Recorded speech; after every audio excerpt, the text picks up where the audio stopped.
So, welcome to week 3 of Pssl 6240, Political Violence and Terrorism at George Washington University. I think we had a pretty great discussion this last week, and I hope to continue this in this upcoming week. So, just start off with announcements. Adobe Connect session. I apologize for the wrong date last week, but the correct date is this Thursday, 21 January at 9 p.m. Eastern Standard Time. I would ask that at the end of this, after you've done viewing this, that you let me know yes or no whether you can make it. Again, I understand if you can't make it, if you're different time zones or anything like that, and it's not required. But if you're briefing, it is required, and yeah, it's also a good example or a good time to do office hours, talk to me about assignments, papers, or anything in general. So the briefing, again, will last 20 to 30 minutes, give another few more minutes at the end for questions and discussion, and then I'll hang around for a full hour to kind of hold office hours. Paper one is due next Sunday at 11:59 p.m., and I'll talk more in detail about it in this YouTube, but again, not going to be very flexible on extensions, so I want to make that clear at the onset. Finally, grading, and this is always a controversial topic every quarter. First, I want to say is that when I grade the papers are going to be graded harder than the discussion sections. I give Josh a lot of leeway to let you have your own ideas and thoughts, and to not grade too hardly and too harshly. And that's by design. The discussion sections are, again, your own participation, your own thoughts. The papers are going to be graded far more rigorously.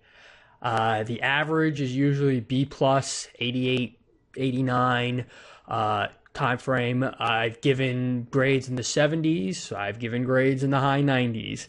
But the high 90s are rare. I just want to make that clear that papers get graded harder. And again, the way I see it is grades are important, and you should obviously want to do well in the course and want to have a good grade. But I'm also looking for improvement as the semester goes. So if you don't do so well the first paper, but improve, I'll look kindly on that. I'll have a little bit more understanding as if your writing improves. So again, just when you get the grades back next week for your paper, just keep that in mind. And I always get a lot of people complaining, hey, I thought I deserved an A. I thought I deserved high 90s. And I can tell you that for the most part, you probably didn't. Because if you want a grade as an A or in the high 90s, that's something I'm expecting that you almost broke new ground in the terrorism analysis. So, I want to have enough leeway to give those one or two students I have that really hit it out of the park a high 90s, while everyone else kind of goes in the 80s to low 90s is the average. So review of last week, and again, exciting review of last week. And before we go on, I want to actually talk about the paper, and I want you to actually look at the example of the paper that I gave. So go ahead and pause me and go to the other YouTube video and look at that so you get a good example of the paper. Okay, so welcome back. And what I wanted to emphasize in that YouTube was that your paper should be pinned on some arguments. And all of you in the discussion sections, from the second, even in the first discussion section, but more in the second, made arguments on why you think Fort Hood should be terrorism, and why you think the U.S. Cole should not be terrorism, and why Dresden was a terrorist attack, or not a terrorist attack, while 9/11 was a terrorist attack. And all of you, for the most part, tried to establish criteria and across all those incidents. And that's what I want you to do for your paper. I want you to really drill down on those criteria. And just to give you some, you saw some of the criteria you saw in that last paper there, but some of the ones that we've gone over, or I saw in your discussion sections. Military versus non-military. And again, some of you thought terrorism against military was not terrorism or attacks against military. And that's why I purposely tried to tell you IED in Iraq versus USS Cole. Both are military targets, but one most people said was not terrorism because it was in a wartime situation. The USS Cole was terrorism because it was in a non-wartime outside the conflict zone. Well, that again depends on your definition of what a conflict zone is. IED in Iraq, we say that's a conflict zone, but if you're in Yemen and a warship comes on your neighborhood and it's a huge destroyer, it's hard to say that that's not a conflict zone, even though there's no shooting going on. But again, military versus non-military. That's what some people decided, hey, one was terrorism, one wasn't, or maybe both military are terrorism. Combatant versus non-combatant. First time this has come up in the 4 years I've taught. Usually everyone associates military and combatant, but a lot of people had that discussion about Fort Hood or the Pentagon, that yes, those are military targets, but there's non-combatants in there. The civilians at Fort Hood who were shot were not combatants. The civilians in the Pentagon were not combatants. So therefore, it's terrorism, according to some of the logic brought up. I'd also just add that I would look at what your definition of combatant is, because you could still be a civilian and a combatant if you're aiding the enemy or you're part of the war effort. So that was one kind of sticking point that a lot of people had: combatant versus non-combatant. And again, presumably most people said if you're targeting non-combatants, it's terrorism. If you're targeting combatants, it is not terrorism. That's another kind of argument point that people have made. State versus non-state. Again, a lot of people said a non-state actor was involved in things like the Fort Hood shooting and the Al-Qaeda attacks on the Pentagon. And if it had been a state actor, like the United States bombings of Dresden, that would be not an indicative of terrorism. So again, these are argument points that people have made. Levels of oppression wasn't brought up in the discussion, and maybe I should add another section to bring it up, but this is an interesting topic that says if you're oppressed at a certain level, you get to engage in violence against civilians. The classic example, or you get to engage in violence, I should say. The classic example I talked about in the lecture is Mandela. Nelson Mandela. The world seems to have said that what he did, and he planned attacks against the apparatus of government, that was acceptable. And they based that on the fact that he was in apartheid Africa. So if you're in apartheid Africa, which is a high level of oppression against their minorities, then violence, certain level of violence against the apparatus of oppression is okay. That's something we need to talk about, or that's a kind of a decision point that can argue many different ways. The PKK, which is a Kurdish separatist group, you can argue is not a terrorist organization because they're being oppressed by the Turks and Iraqis. You could make the argument that ISIS, that at least large portions of ISIS, are not a terrorist group because the Sunnis that make up the core part of ISIS are being persecuted or oppressed both in Syria and in Iraq. You have to somehow address that if you're going to say a group is a terrorist organization or not a terrorist organization. The levels of oppression. And again, you saw in the example there, the Palestinians. You have to say one way or another. If you're saying that the Hamas is a terrorist organization, you have to address, okay, are the Palestinians really that oppressed, or are they oppressed enough because they have to engage in violence? That is a criteria to determine whether an action or a group is a terrorist entity. Apparatus of oppression, the targets. This goes back to the Mandela argument there. Nelson Mandela focused on the apparatus of oppression, the police and government officials that were actually oppressing or part of the apartheid regime. That's probably more acceptable or less an act of terrorism than targeting random civilians in pizza parlors and bar mitzvahs and random civilian targets. So if you, again, the Irgun, as you saw in the videos, target the apparatus of oppression. Maybe that makes them an acceptable level of violence. The FLN, Al-Qaeda, other organizations don't target the apparatus of oppression. They target random civilians. So again, that might build your argument to say this is an act of terrorism. State of war. A lot of people said that Dresden, Hiroshima, Nagasaki were acceptable levels of violence because we were in a state of war with known countries. And it was not a terrorist act. Okay, then the next argument is Osama bin Laden declared a state of war against the United States before 9/11. We might not have been at war with him, but he certainly was at war with us. Does that make his actions more, I don't want to say acceptable, but palatable? Again, you have to build these arguments in your paper within or outside the locus of conflict. And you saw this in the videos that talked about the FLN and the Irgun.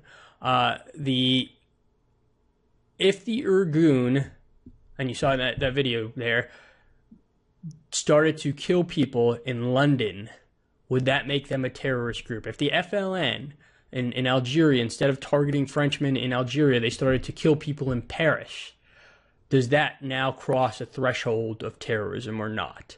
And again, these are an additional criteria. A political narrative. And a lot of you talked about this when we were talking about Columbine. Those kids didn't have a political narrative, while maybe Nidal Hassan did have a political narrative when he shot up Fort Hood. And that's what separates terrorism from a criminal act. We also have to ask, though, is everyone has a political narrative in one way, in one shape or another. That guy in Sandy Hook, the mentally deranged guy who killed those 25 first graders in Connecticut, he was influenced in some way to do his actions. Fair or not, he was. So you have to say, if you're going to write about a political narrative, you got to say, what is a political narrative versus what is just a random influence. And again, the San Bernardino person, that's another great example here. She was certainly influenced, or her actions were influenced by a political narrative, but there was no real organization behind her. She wasn't sponsored by ISIS. She was just a lone wolf inspired by ISIS. So does that differentiate that act versus a more organized act? Popular versus non-popular, and this was brought up again, insurgency versus terrorism. An IED in Iraq might be resultant of an insurgent that has some sort of popular support, while an IED against a civilian organization might be a terrorist that does not have support. And this is, again, trying to differentiate between an insurgency and a terrorist act. An insurgency has popular support, a terrorist act does not. Tactics. There is a difference between an assassination that's targeted against a certain person, that might not be terrorism, vice blowing up a pizza parlor with a bomb that's filled with nails and shrapnel so you can kill as many innocent civilians as possible. The tactics, again, might be indicative of terrorism versus other forms of violence. And then something that wasn't brought up, but I think it's worthy of scrutiny, is the ability to be effective. If Nelson Mandela just engaged in violence that had no chance of undermining the apartheid regime in South Africa, and he just killed people in that sake, would that make him just another violent terrorist versus the statesman that we all recognize him for? If you're just committing violence and it has no chance to be effective, is that terrorism versus some sort of other legitimate form of violence? So again, these are all factors that you guys brought up. Some of you guys didn't bring up in your discussions that you can use for your papers. Now, I want to emphasize this. I don't want to see a 15 criteria for your papers. I'd rather you just choose 2 or 3, drill down on them to establish, yes, this is an act of violence, or this is an act of terrorism, or this is not an act of terrorism, or this group is a terrorist group, or this group is not a terrorist group. These are all examples you can use. And I also want to just emphasize, again, this last paper, this last topic, what is terrorism, what is not, we might have gone into esoteric viewpoints, but it is not an esoteric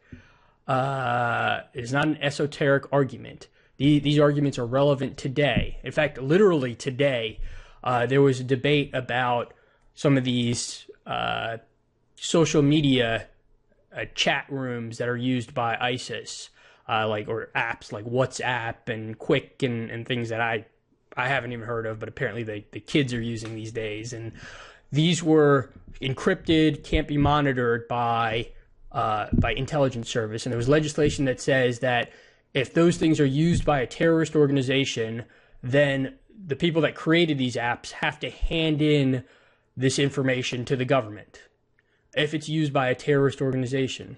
Now, what is a terrorist organization? That's the argument. Sure, maybe ISIS, maybe one, but what about domestic extremists? What about the people in Oregon, if you want to call them terrorists, that are occupying it?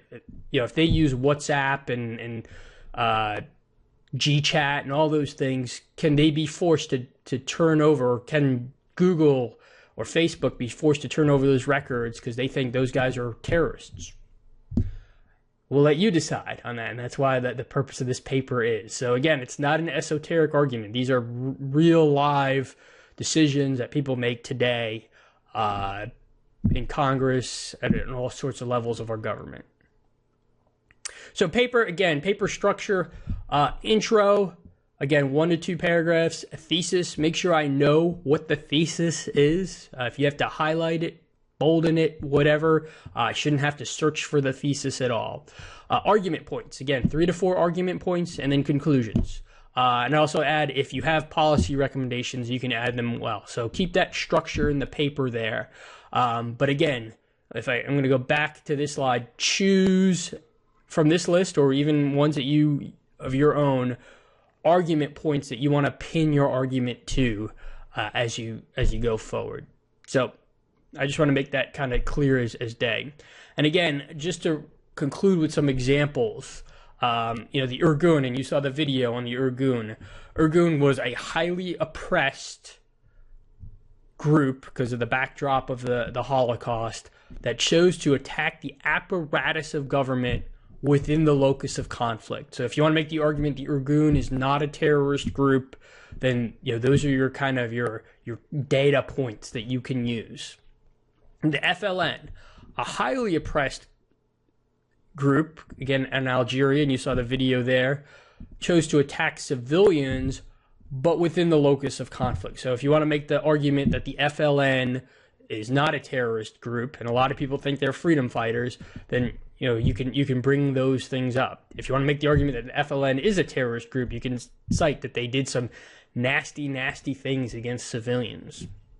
And then Al-Qaeda is probably this is Al-Qaeda pre-ISIS, Al-Qaeda core is under Osama bin Laden, not really oppressed group that chose to attack civilians. And if their grievance is the U.S. occupation of Saudi Arabia prior to 9/11, they definitely chose to attack targets outside the locus of conflict. The locus of conflict is the Middle East, and they're blowing up buildings in New York. Obviously, that separates them from just a insurgent group within the locus of conflict. So again, I hope I've explained the paper, what I'm looking for, the criteria, and I hope this discussion really led you to think about terrorism in different ways. And this paper hopefully can make you think about groups and terrorist actions in ways that you might not have already seen before.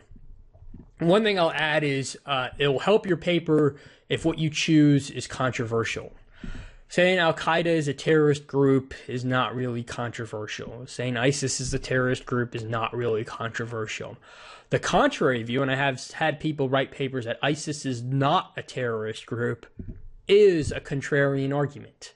And that would make your analysis jump out a little bit more. If you say ISIS is not a terrorist group for reasons that you want to choose. And again, you're welcome to choose from the examples you had in the discussion section, or if you want to bring in a group or an action on your own, you're welcome to do that as well. So I look forward to your papers. I'll try and get them back to you early so you can make corrections for when paper 2 comes out. Now, I will be honest at the upfront, this is probably the hardest paper and presentation to write in this class, just because it's a esoteric philosophical paper. The other 2 are a little bit easier as we go along. So again, look forward to your papers. Look forward to Group 1's topic on Thursday. And yeah, I hope we had a good discussion for week 2. And again, this is my favorite discussion to have in this course. So preview of week 3. Sorry, I should say week 3 preview. Just overall 2 topics, Road to 9/11. And we're trying to ask in the Road to 9/11, what were the political, social, economic, cultural, demographic factors that led not just to 9/11, but to that anger that we saw in the Muslim world, I don't want to say the Muslim world, parts of the Arab world, that's more accurate, in the wake of 9/11. And this video tries to explain that in theory. And then you have terrorism finance, excellent topic, very relevant to what we're seeing against ISIS. A lot of the material was written before ISIS came about, but as we've talked about earlier, the patterns that we see are relevant going forward. So when you're going through the material for terrorism finance, think about what you know ISIS is doing, how they're financing their activity, and what we've seen historically, other terrorist groups. So readings, again, Road to 9/11 video, excellent documentary. In fact, I've had people just watch it twice because it's so educational, and it's definitely I don't want to say family friendly because it gets a little esoteric, but there's no if you watch it with your significant other and is not involved in terrorism, they're going to find it entertaining or at least educational. So it's a good family or Friday night video if you guys want to watch it. And again, it's broken up to parts on YouTube, and you can find it open source if you don't have the DVD. Zakaria article, Why Do They Hate Us? It's the seminal article written after 9/11 that tries to answer these questions. And what the discussion question is what are the factors that led up to 9/11? And do we go long history back to the Crusades and the Wahhabists and the Mandate period after the First World War? Or do we go the short history to explain why 9/11 happened, after the 6-Day War and after the Yom Kippur War? That's what we're trying to answer with those 2 articles. So when you go to the terrorist finance, you have the Lemieux article. I have to put an article written by my program director, so that's it's a good article, and it talks about terrorism finance. And then you have the 2 videos, Terror Inc. and the Robinson interview, the Jeffrey Robinson interview. The Terror Inc. one, it's a little, I don't want to say anti-American, but it's, let's just say it's very critical of U.S. foreign policy, and it was taped in 2006, right at pretty much the height of the Iraq War. So keep that in mind when you're watching those videos as well. And then the discussion again, Road to 9/11 and how terrorists finance their operations. And again, think about the patterns when we're talking about terrorism finance in this as compared to ISIS. So that's week 3. And again, you have to do the discussions, do the readings, listen to the lectures, even though you do have that paper due that you have to do during the week as well. I just want to also say that the terrorism finance PowerPoints are static PowerPoints. They are not the more interactive PowerPoints that I do. So I just want to remind you again, if you can let me know after you watch this whether you're going to be at the Adobe Connect session or not, and I will send out the link for the Adobe Connect session shortly.